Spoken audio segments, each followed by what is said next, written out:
Hey guys, what's going on? My name's JMT. I haven't eaten for 2 days. So to bring up the shop, you can go ahead and click it at the top right here. That is the top left, JMT. We're gonna click shop at the top left. This will bring up the shop. Or if you guys want an easier route, you can hit the L button on your keyboard and that will also bring up the shop. So here's the shop for Guts and Blackpowder. And the main purpose of the shop is to purchase new weapons using the currency Franks. This is the new currency. And we have tabs at the top here where you can customize your loadouts and put stuff on different classes. One thing I'm gonna go over before we do start is the note on the bottom right here that says purchasing an item will grant other classes who have it access to that item. So when you do buy an item, it is permanent. It doesn't go away. And if other classes can use that item, it will be purchased for them as well. Ain't that right, old man? Okay, thanks for sharing, old man. So let's go ahead and go over all of the new stuff. We got 2 new weapons that entered the game, and it's for the Infantrymen and the Blunderbuss, or whatever that class name is. And I'm just gonna say, guys, I highly suggest you don't use these 2 weapons. So for the Infantrymen, we now have a carbine. This does 95 damage, moderate accuracy, moderate penetration, and it does a swift reload. How does this compare to the musket? The only thing that the carbine does that's better than the musket, in my opinion, is that it reloads just a little bit faster than the musket.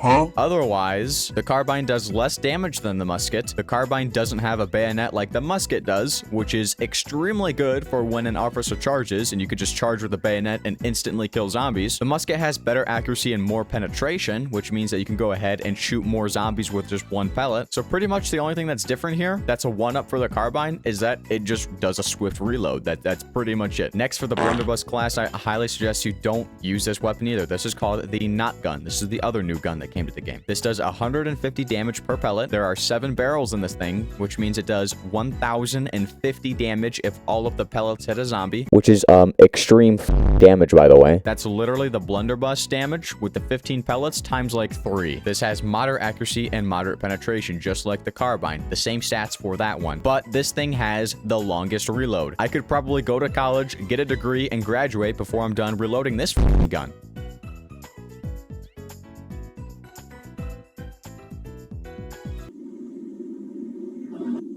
The Knot Gun would probably be very useful in the Sleepy Hollow map trying to kill the boss, because this would do hella damage to that guy. I'm pretty sure 2 shots with the Knot Gun, if all of the pellets hit the boss, would kill him. Okay, next we have the melee called the Hand Axe. This thing I highly suggest you buy. This is the god weapon of melee weapons. The Hand Axe does 45 damage, a moderate swing rate, and it is short ranged, which the range is not noticeable because when you are fighting zombies in this game, you're pretty much up and close and personal with them anyways.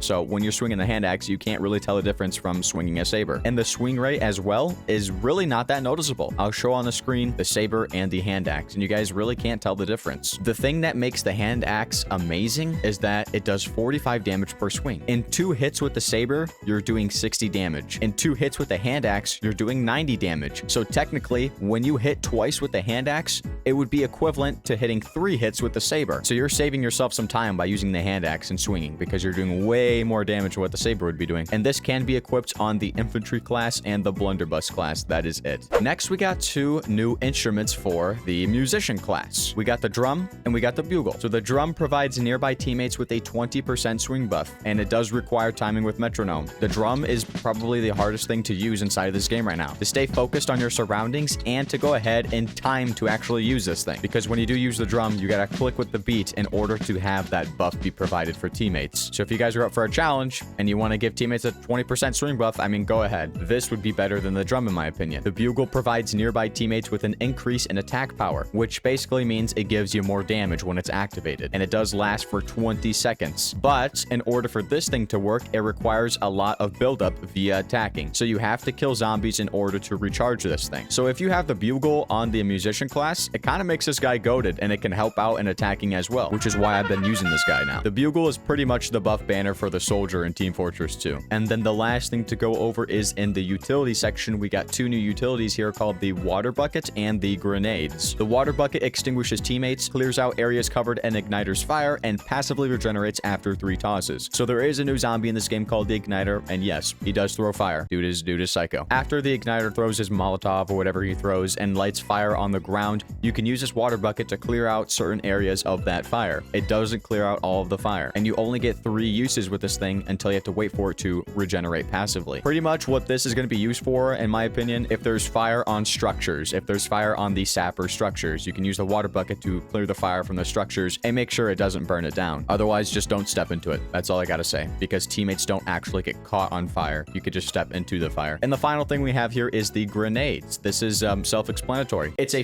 grenade. Explosive damage. Can nearly insta-kill all zombies. You're limited to 2 grenades per life, and it can replenish throughout the map or after every wave. And make sure you don't cook this thing if a zombie grabs you, because yeah, you will drop it right next to you, and you will blow the fuck up. Otherwise, the grenade is great for taking out hordes. And if you want to become a suicide bomb. And with that being said, let's talk about the Franks currency. It turns out all the information for Franks is in the patch notes, so I wasted like hours of my life playing all these maps to try to get information on the Franks. Franks is earned by doing pretty much whatever in this game, if you're playing objective or if you're playing endless, or even defeating the boss. And the Franks does differ between whether or not you're playing hardcore or normal mode. And for those who can't figure out hardcore mode, you go to the 3 lines up here, it's right here. Or you can type /hardcore in a private server. Now, some of these stats could be wrong because as I did look at the patch notes and the numbers that I connected with my information to their information, some of it was wrong because I did play a normal mode for San Sebastian and I got 70, and that was supposed to be what you get for hardcore. But the reason I explained the patch notes over my notes is because it might get fixed in the future and they might resort to what the patch notes actually say for what the Franks currency is going to be. Anyways, guys, that's pretty much going to be it for this video. We had a lot of information that we went over, so hopefully it helped you guys out. If you guys have any more questions about what we talked about, please let me know in the comment section down below. And let me know if you guys want any other guides on Guts and Black Powder. I'll be looking in the comments, okay? I'm also in your closet. But anyways, guys, that's going to be it for me. My name's JMT, and I will see you in the next one. Peace out, guys.